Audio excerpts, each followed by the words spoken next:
So first, thank you very much to Imogen for inviting me to talk at this much overdue event.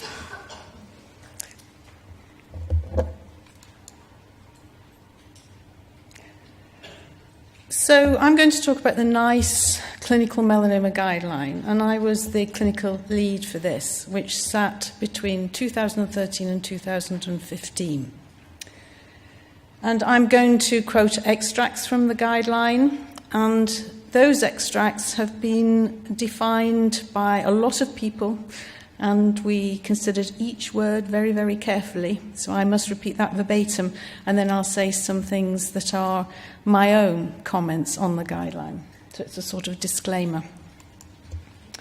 This is the guideline development group, and essentially we had people who applied for the position who represented the key components of the melanoma team, from dermatologists through plastic surgeons, specialist nurses, and very importantly at the bottom, patient and carer representatives. And that's a snapshot of us all towards the end of this guideline. So it took 2 years, very many meetings, mainly in Cardiff, and a lot of work.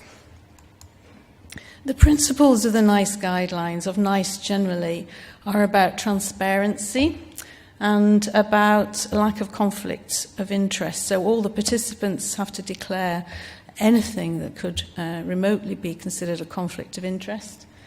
And they are firmly based on published data, and the standards of review of those data are rigorous. So they have a whole team. Oh, there is one of our committee sitting on the front row, John Rose.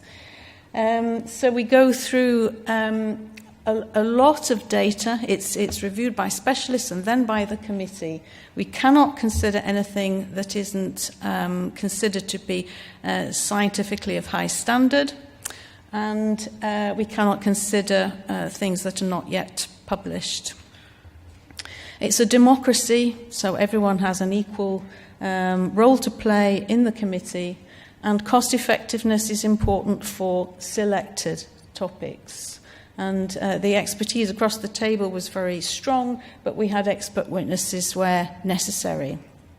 And this guideline is intended to inform and guide the management of melanoma treatment teams in this country.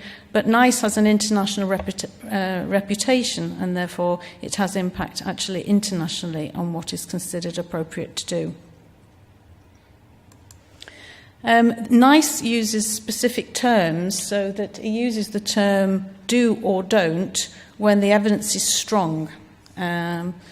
Actually, unfortunately, to produce very strong evidence, as you heard in the previous two talks, you need very big studies, very carefully managed. And actually, for many of the issues, we didn't have very strong data. We had strong data, but sufficient only to make a slightly weaker recommendation where we use the word consider. And if we asked a question and the data were not strong enough to make any recommendation, then we simply didn't make a recommendation. Now, when I was asked when I applied to be the clinical lead, I was asked to draw up a list of questions to ask. And the whole point of this guideline is you ask questions when the data are not evident, where there is controversy, or where there is variation up and down in the country in what is actually done. So I'm going to, in this short period of time, explain or highlight a few key components of this guideline, but it is freely available on the net for anyone to see. So we made a guideline about screening, and we made a guideline about using dermoscopy. So this is, in the bottom right-hand corner, a picture of a dermatoscope, which is a handheld device that dermatologists and surgeons and nurses use to get better view of a lesion in clinic. And it is undoubtedly associated with better accuracy. So this recommendation is about reducing the risk of missing a melanoma. Now, it is easy to diagnose most melanomas, but not all. Some of them are difficult. Some of them are exceedingly difficult. And what It seems to have disappeared. Could we go back one, please? 2, please. Seems to have a life of its own. It must have a timing on it. Back one slide, please. So on the left, you can see a melanoma. Now, it wasn't an easy melanoma. That my junior doctor thought it was, in fact, a basal cell carcinoma. But on the right, you can see the same picture viewed down a dermatoscope, and you can see the same lesion, and you can see that you see much more with a dermatoscope. You see all sorts of variation that means a melanoma to experts. So we made the recommendation that everyone in the skin cancer screening services, both prior to a diagnosis and in follow-up, should be trained in the use of this technique. Next slide, please. We also made a recommendation about photography for people in follow-up, particularly. It seems to be moving on spontaneously, please. Could you thank you. Perhaps you could control it, and I'll say next slide, please. So on the left, you see a lesion that was in a patient who had lots of moles, which we photographed in January of 1 year, and then on the right, the same in April. So in that period of time, next slide, please, it had changed. It had developed a new pink area and a darker area at the bottom, so we whipped it off, and that was a very early melanoma. And so could you go back again, please? Actually, I don't quite know what to do about this. Maybe, anyway, we'll just plod on. So basically, we made a recommendation that having photographs at baseline was very useful. We also made a recommendation that those photographs should be using the dermatoscope, and ideally, and this is what I've had in Leeds, these data are on a secure database, and you could look at them on your console on the desktop in clinic. Next slide, please. You've heard about Sentinel no biopsy and its role in giving information to patients. Now, this is a very controversial issue. Doctors argue about it a lot. And it's controversial because when it was invented in California, the hope was that it would save patients' lives. That if you took melanoma cells out, for example, under the arm, at diagnosis you would stop them spreading and it would save people's lives. But actually NICE considered the data, and others have considered the data, and there is no evidence that it does that. But it does give you valuable information. And so what the guideline says is consider as a staging rather than a therapeutic and procedure. And we also described, you heard previously about staging, we described the particular patients for whom that operation is worth it. But we also think, and I think this is an important part of the NICE guideline, that patients need to fully understand the pros and the cons of sentinel node biopsy. And within the guideline, there are tables where we thought very carefully about the pros and the cons for 3 things. Sentinel node biopsy, the second operation after a positive sentinel node biopsy, which is the removal of all of the lymph glands if one node is positive, and the third one is regular screening. So in the guideline, there are those tables. Next slide. But we worked with some people in a US university, and they have something called Option Grid, and you can look at these online. And these are this group worked with us to devise an even more, hopefully, understandable version of these tables. Next slide, please. And we did that within the NICE group, but this list of individuals on the right also are people with whom we worked. Next slide, please. And so this is the Option Grid version. So as you can log into that website and have a look at this in detail. And this is meant to explain. It's meant for the doctors to explain, and the nurses to the patients what the pros and cons might be. But you can access them all online anyway. So it describes in detail the pros on the left, or it actually says, what is this? What is this technique? What are the likely results? And I was only able to put the top bit of this grid on here, and it argues, for example, that only 20% of patients are likely to have a positive test. So actually, some people would think that's unnecessary in 80%. It depends how you look at it. So that's the point I'm trying to make, is that the choice is for patients, that for some patients it's valuable, for other patients it might not be, and it's for them to fully understand that balance with the assistance of these grids and their medical teams. There's no doubt that it gives you, as Oliver said, more information about choosing your treatment in the future, and the consideration is whether that's worth it to you. Next slide, please. The second option grid explains the pros and cons. If you're one of the 20% who do have a positive sentinel node biopsy, these are the pros and cons of having further surgery. And this is divided into these two specific clauses, because it's that second operation that is more likely to produce permanent swelling of your arm.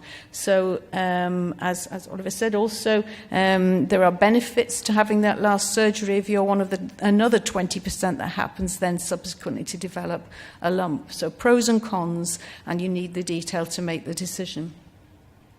Next slide, please.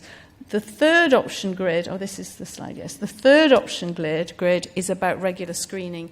So in clinic, after a diagnosis of melanoma and patients have completed their treatment, patients very, very often ask, shall I have regular scans now? And that's done in many different forms of cancers, but has not been done very regularly for melanoma. Partly because our options for advanced disease were less helpful than they are now. And regular scanning, actually, there's no proof that does have an effect on long-term survival, but some patients, it might well do. We have to establish that. And some patients find it very helpful if the scans are negative. It's reassuring. Other patients get very, very stressed every 3 months when they're coming up to their scan.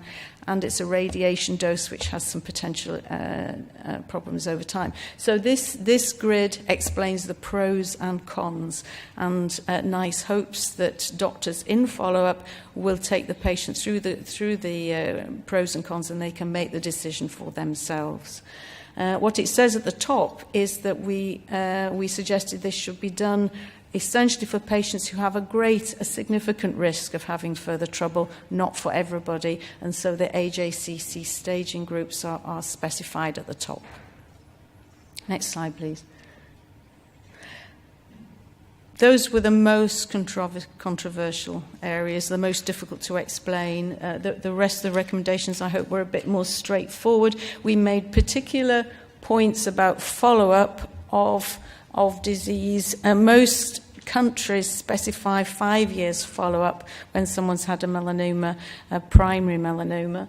But we suggested that it was important that some patients be offered longer follow-up, particularly patients who had multiple moles, for example, or if they were at higher risk of having another melanoma based upon their own history. If they've already had 2 or more melanomas, they should be followed up in the very long term. And if they have a family history melanoma as well as their own melanoma, they should be followed up in the long term. Next slide, please. We made a recommendation about radiotherapy. Now, after stage 3 melanoma, as you heard before, melanoma often under the arm or in the groin, it was commonly done to offer some radiotherapy after treatment for more serious disease to reduce the risk of the melanoma coming back under that arm. But there was a big trial carried out in Australia which showed no survival benefit for that, and therefore NICE made a strong recommendation that was not anymore supported. It was only very recently that those trial data were available, except there was a caveat that the melanoma team might decide that was sensible in a few patients with really high risk of having further problems in that site. Next slide, please. I think this is probably going to reduce the amount of adjuvant radiotherapy carried out, with benefit in terms of reduction of side effects, because if you've had surgery to the groin, for example, and then you have radiotherapy, the chance of having permanent swelling of their leg is significantly greater. Next slide, please. We also said about good health. I'm going to talk about vitamin D this afternoon and general health advice. We also said to advise smoking cessation. Next slide, please. No to cigarettes. Next slide, please. And we did that in part because of work that we published in 2015. Now, this is was from the paper, and it's maybe difficult to follow, but I've highlighted the box at the bottom. And what this says is that people who've been smoking for 9 years, for 10 years or more when they were diagnosed, and then you see a figure of 1.13, that means a 13% higher risk of dying from the melanoma related to the smoking. We think this is something to do, in fact, with inflammation, but we continue to work on that at the moment. Next slide, please. Next slide, please. So that's a quick whiz through, and thank you for inviting me. And I've had little time to explain difficult issues, but I would be happy to do so later if anyone has any queries. Thank you.